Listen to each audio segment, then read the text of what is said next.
Hare Krishna. We continue reading from Caitanya Caritamrita. Jaya Jaya Sri Chaitanya, Jaya Nityananda, Jaya Advaita Chandra, Jaya Gaura Bhakta Vrinda. Jaya Jaya Sri Chaitanya, Jaya Nityananda, Jaya Advaita Chandra, Jaya Gaura Bhakta Vrinda. Jaya Jaya Sri Chaitanya, Jaya Nityananda, Jaya Advaita Chandra, Jaya Gaura Bhakta Vrinda. You're on Adi-Lila, chapter 4, text 60. Kladini Karaye Krishna Anandas Vadana Kladinira Dwara Kare Bhaktira Poshana. That Kladini energy gives Krishna pleasure and nourishes his devotees. We read this. Yeah, sorry, we read this. So 61. Satchid Ananda Purna Krishnera Swarupa Ekai Chik Chakti Tanra Dhareti Narupa. Lord Krishna's body is eternal, Sat, full of knowledge, Chit, and full of bliss, Ananda. His one spiritual energy manifests three forms. So Krishna's body is not material, it is eternal. Satchid Ananda Vigraha. Krishna is Satchidananda Vigraha. We are also Satchidananda. We are tiny parts of Krishna. That's why we are also Satchidananda. In quality, we have the same form. In quality, we are same, but not in quantity. Quantity, Krishna is unlimitedly powerful. We are tiny, tiny souls. We are tiny, tiny souls. Krishna is the supreme. Okay, so his one spiritual energy manifests three forms. Okay, his energy manifests in three forms. So Anandam se Ladini, Sad Amshe Sandini, Chid Amshe Samvit, Yara Jnana Karimani. Ladini is his aspect of bliss, Sandini of eternal existence, and Samvit of cognizance, which is also accepted as knowledge. So Krishna has this spiritual energy, right? He's totally spiritual, so he has a spiritual energy, and it is categorized for our understanding into three. Hladini, by which he feels happy with this potency, he feels happy, bliss. Then Sandini is eternal, and Samvit means his knowledge potency. They are all Krishna's energy. They are not different from him. They are his energies. But for our understanding, they are divided into this three: Hladini, Sandini, and Samvit. In his thesis, Bhagavad Sandarbha 103, Srila Jiva Goswami explains the potencies of the Lord as follows. So Jiva Goswami, as we said yesterday, one of the 6 Goswamis of Vrindavan, and he has written a commentary on the Srimad Bhagavatam, which is called the Sat Sandarbhas. Sat Sandarbhas, the 6 Sandarbhas. He's given us more detail, more tattva in this 6 Sandarbhas. So in his Bhagavad Sandarbha, he is explaining the potencies of the Lord. The transcendental potency of the Supreme Personality of Godhead, by which he maintains his existence, is called Sandini. So how does he maintain his existence? His eternal existence is by his potency called Sandini. Because he has this Sandini potency, he is eternally existent. Then the transcendental potency by which he knows himself and causes others to know him is called Samvit. So his knowledge potency is called Samvit. That he understands himself and others can also know him by this potency. It's called Samvit, the knowledge potency.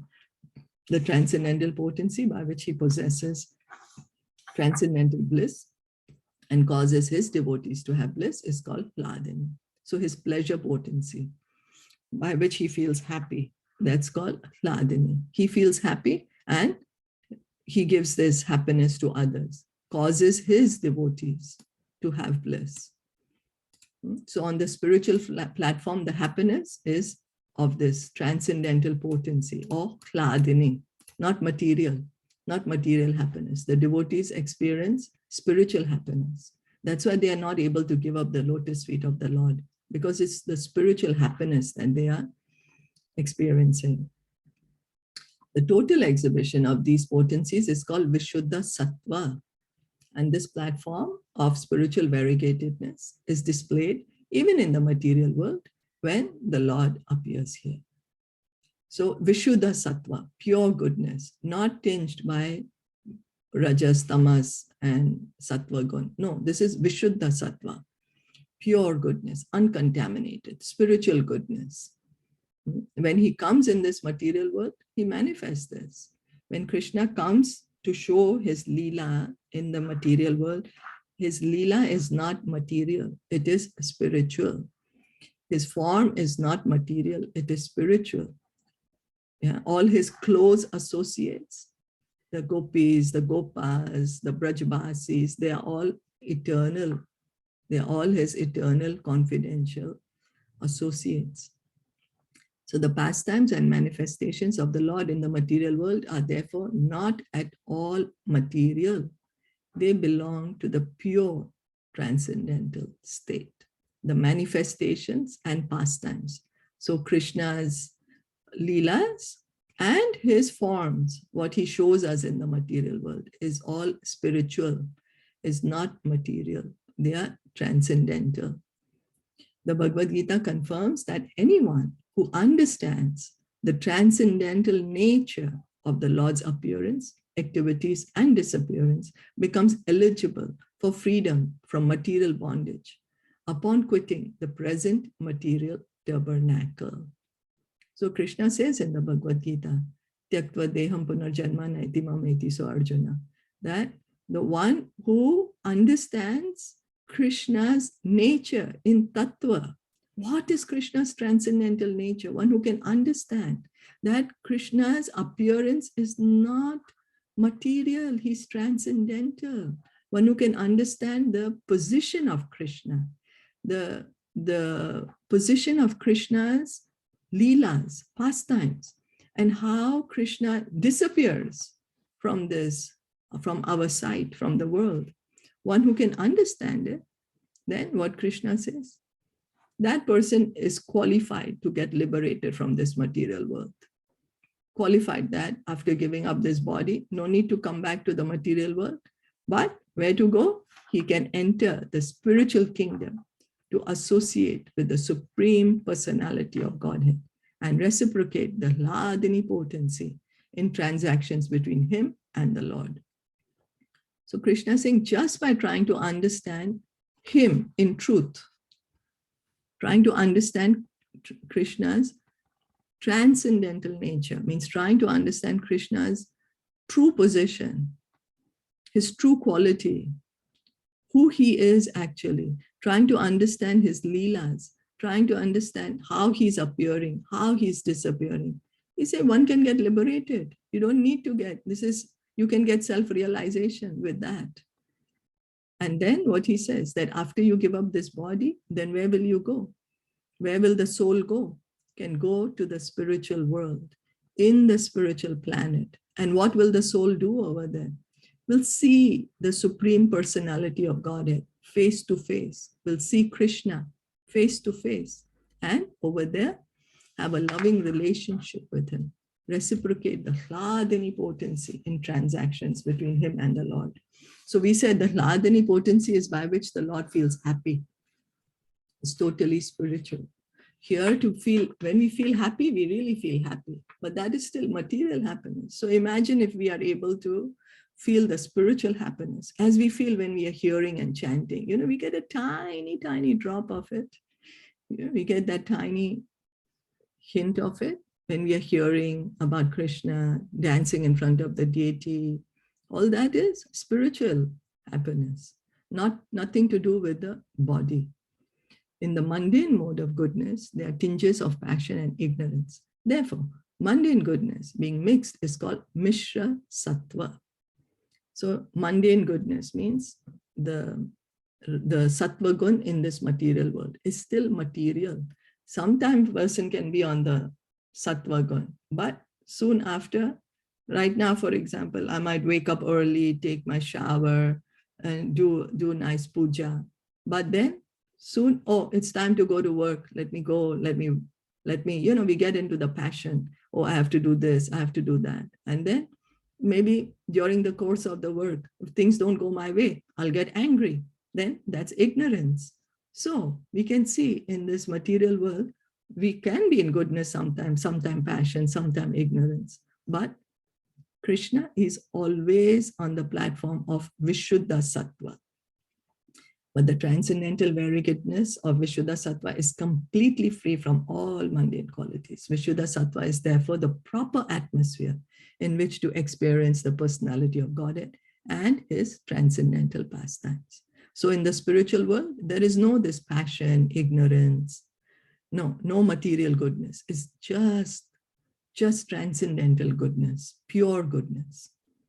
And it's a proper atmosphere, they're saying. So the environment is like that. Nobody's going to get envy of each other. Nobody's going to get angry of each other.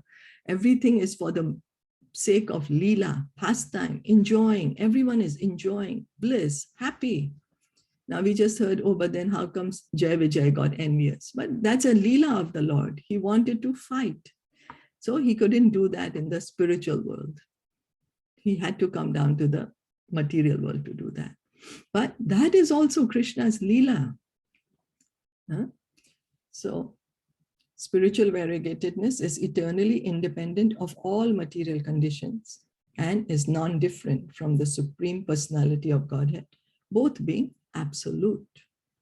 The Lord and his devotees simultaneously perceive the Hladini potency directly by the power of the Samvit potency. So Krishna is not that, oh, only I should feel this happiness. Only because I am the Supreme Lord. I am Krishna, I am God. I have this power, this potency by which I feel happy. So I will keep it for myself. No, like take it. I want you to feel happy. I want you to experience what I'm experiencing. I want you to feel this spiritual bliss.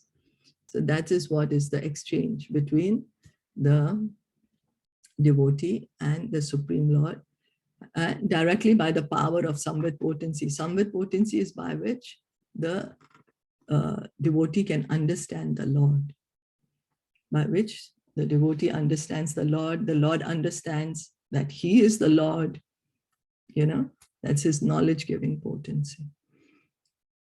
So in the spiritual world, everything is Vishuddha Sattva. So it's a perfect atmosphere to have loving relationships. Everything is based on love. There's no anger, no passion, no fear. There's, everything is love, loving exchange. And so there is just happiness and happiness and happiness. We'll stop here for today. This purport is a little longer. Are there any questions or comments on this? Everything is clear and very nice explanation. Okay. Thank you. Thank you. Thank you. So we'll stop here. Shri Caitanya Caritamrita ki jai. Srila Prabhupada ki jai. Hari Bol. Hare Krishna.